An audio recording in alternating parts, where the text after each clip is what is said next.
Apparemment, le Pentagone a déclassifié les photos de 3 ovnis, un manque de bol, c'est 3 erreurs. Hein. Ça, c'est Joss Whedon qui joue au frisbee avec la Snyder Cut. Ça, c'est Joe Lelico, un mec qui maîtrise l'art ancestral du zizicoptère et qui s'en sert pour aller faire les courses. Et ça, c'est le peu de dignité restante à Stéphane Bourgoin qui s'enfuit. Hein. Par contre, moi, je peux vous donner la photo d'un objet volant tout à fait identifié. Hein. C'est New Mutants. Hein, qui survole les ciné, change de trajectoire pour atterrir directement chez vous en VOD.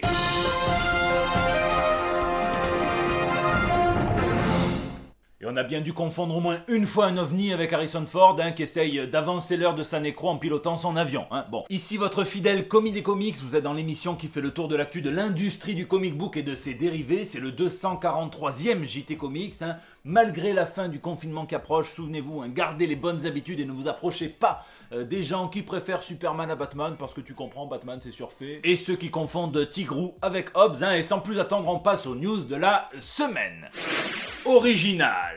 C'est l'histoire complètement folle de la semaine quand un dessinateur en arrive à faire du MMA pour récupérer des planches qui lui appartiennent. Hein. Ouais, alors vous le savez, pour le préado comme pour l'artiste, hein, le plus important ce sont les mains, hein, puis ensuite viennent les yeux, puis ce qu'il fait en combinant les deux, c'est-à-dire les dessins originaux, les planches, donc celles qui sont ensuite scannées puis reproduites dans les comics imprimés. D'une part, elles sont totalement uniques, elles sont le fruit d'un labeur certain, la fameuse guerre de l'art, donc elles ont une valeur sentimentale quasi inestimable, hein, et d'autre part, elles servent très souvent, quand elles sont revendues, de revenus d'appoint dans une profession très précaire. Donc je ne le conseillerai jamais assez à tous les artistes qui peuvent regarder, hein, faites attention à qui vous confiez vos planches, que ce soit des marchands d'art, que ce soit des organisateurs d'expositions, de Comic-Con, parfois même les éditeurs, hein, c'est bien malheureux. Méfiez-vous, prenez toujours des garanties avant d'envoyer vos planches. Là, le contexte est un petit peu différent, mais c'est tout de même l'artiste Shane Davis qui en fait les frais, hein, celui qui nous a régalé sur les dessins de Superman Earth One, hein, qui, en novembre dernier,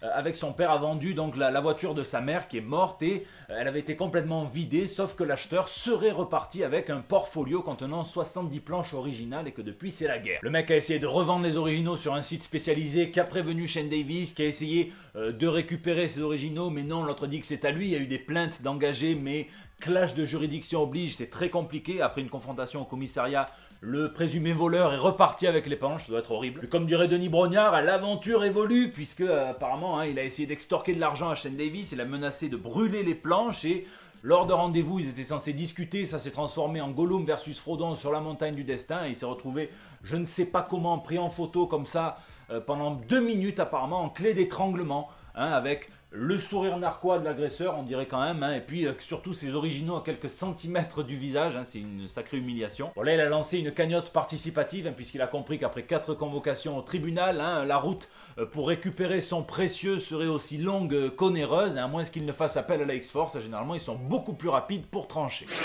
Rupture et continuité. Oui, c'est vrai que ça ressemble au titre d'un album de Christine and the Queens, mais il faut avouer que l'actu ciné-comics de la semaine aussi, entre rupture et continuité, à continuité avec les titres des épisodes de la saison 2 de The Boys qui ont été dévoilés. Alors ce qui est marrant, c'est que ça correspond évidemment à des titres d'arcs du comics, mais des arcs qui arrivent plutôt, voire même carrément à la fin du comics. Hein. Il y a par exemple The Big Ride, Over the Hill with the Swords of a Thousand Men et The Bloody Doors Off, là on est sur les 15 derniers numéros, juste avant le 72, le dernier, le grand finale, hein, jusqu'à dire Becky qui va sortir après, bientôt. On risque d'en apprendre beaucoup plus sur Butcher avec l'épisode Butcher Baker Candlestick Maker, donc là on apprenait ses véritables motivations, on voyait son passé dans le comics, on en sait un petit peu plus déjà dans la série, donc je pense que dans la série on va juste avoir droit à une belle explication de cette révélation finale que je ne vous spoile pas, allez regarder The Boys, hein, vraiment. Enfin bref, moi je suis chaud comme un zoophile qui voit des branchies. Rupture et continuité avec après Deborah Ann Woll il y a quelques semaines, et bien maintenant c'est Charlie Cox qui refroidit les fans de Daredevil en disant que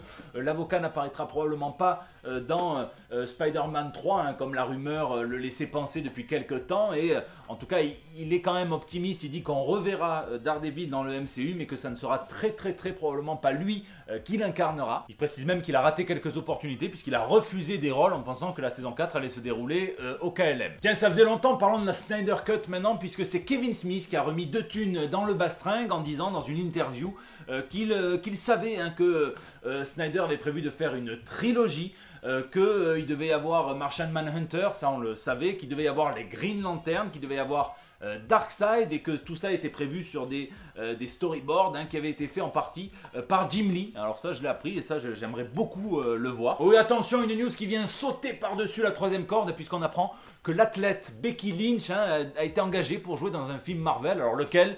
Je vous laisse spéculer comme si vous étiez trader dans les commentaires.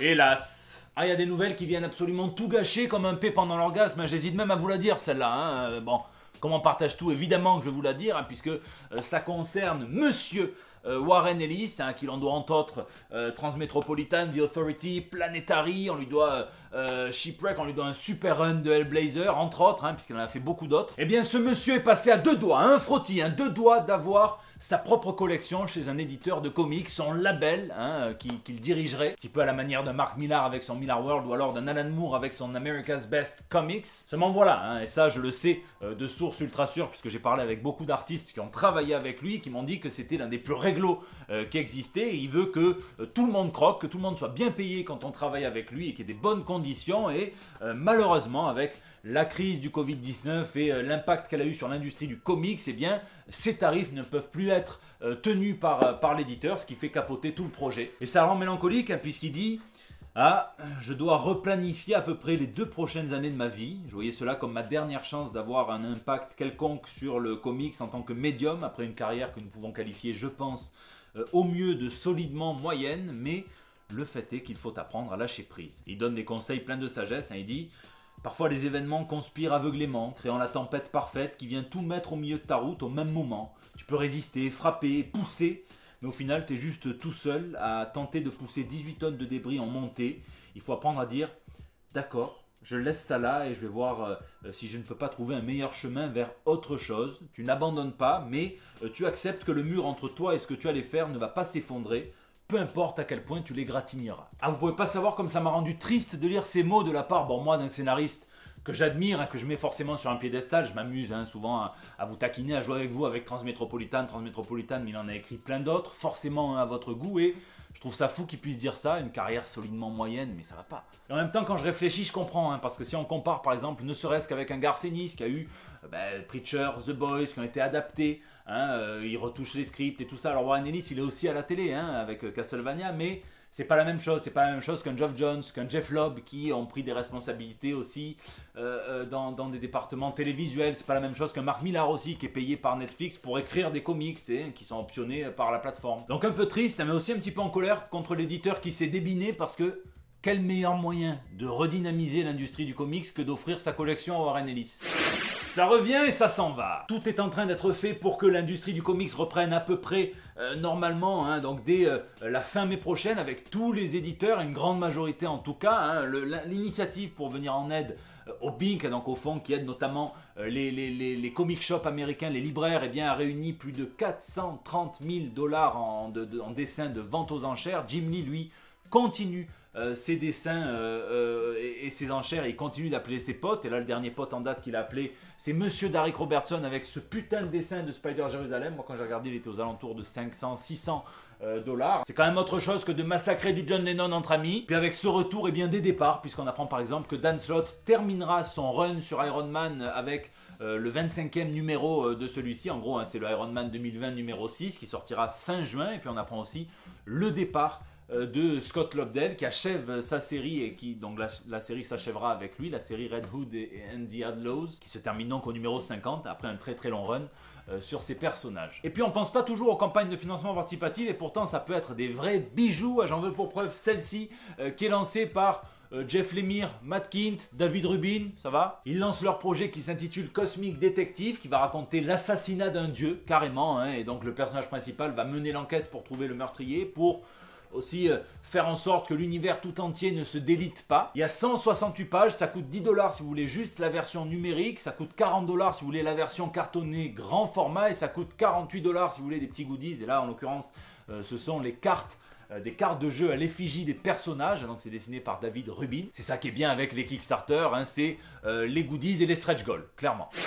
Lisez, cette semaine j'ai relu le Aquaman de Geoff Johns, donc l'omnibus, donc tout son run, donc du 1 au numéro 25 sur le Aquaman du New 52, hein, ça m'a bien confirmé ce que je pensais sur le scénariste. Moi j'ai toujours horreur de ces mises en place, mais je trouve que comme Tante May, ça se bonifie très très rapidement. Les dessins d'Ivan Reis et de Joe Prado, ils sont évidemment pour beaucoup, hein. Je regrette juste de ne pas avoir vu plus de cette équipe parallèle qui est introduite là-dedans, hein, qui s'appelle The Others. Donc on avait eu une mini maxi-série de 11 épisodes par Dan Jurgens, mais c'est pas aussi bien que quand c'est Geoff Johns. Je regrette aussi le fameux crossover avec la Justice League à The Rise of the Seven Seas qui a été annoncé mais qui n'est jamais arrivé, un petit peu je l'espère comme la seconde vague de Covid-19, hein, et non pas comme le déconfinement, ça serait con. J'ai aussi été invité à faire une partie de jeu de rôle pour l'émission Le Défaussé, je sais pas quand est-ce que ça sera sorti, je vous le dirai de toute façon. Donc j'ai fait ça avec Alex, avec Zéphiriel et avec Théo Rivière qui était invité aussi, donc on a joué Alien, et donc j'ai relu évidemment le Alien Salvation, hein, donc qui est écrit par Dave Gibbons et dessiné par Mike Mignola, hein. C'est aussi beau que ce que c'est con, hein, de voir un cuisinier affaibli, mais qui arrive quand même à défoncer toute une armée de xénomorphes, hein. Bon, c'est la fin de ce JT, hein. Merci à tous ceux qui l'ont regardé, merci surtout à tous ceux qui mettent des pouces bleus, qui partagent, qui tweetent, qui retweetent, qui Facebook, qui me mettent en story sur Instagram, hein. Je vois tout, croyez-moi, et je vous remercie du fond du cœur, vous me filez de la force virtuelle et ça fait plaisir. N'hésitez pas à me dire ce que vous avez lu, à me dire quelle a été votre news préférée, hein, dans les commentaires sur YouTube où je réponds à chacun d'entre vous, sur les réseaux sociaux aussi, hein, que j'ai déjà cité. C'est là aussi que vous me laissez vos petits messages pour le Bando, El Bando del Pueblo, El Bando Libre, votre espace de liberté depuis près de 5 ans maintenant sur la chaîne. Prenez soin de vous, prenez soin de tous, hein, je vous fais des bisous et je vous donne rendez-vous la semaine prochaine pour des nouvelles toutes fraîches. Ah, Disney Plus va sortir les Nick Fury Files sur sa plateforme. À ce qui paraît, la production a coûté un œil. Ouais, il est temps que ça se termine ce confinement, hein, ouais.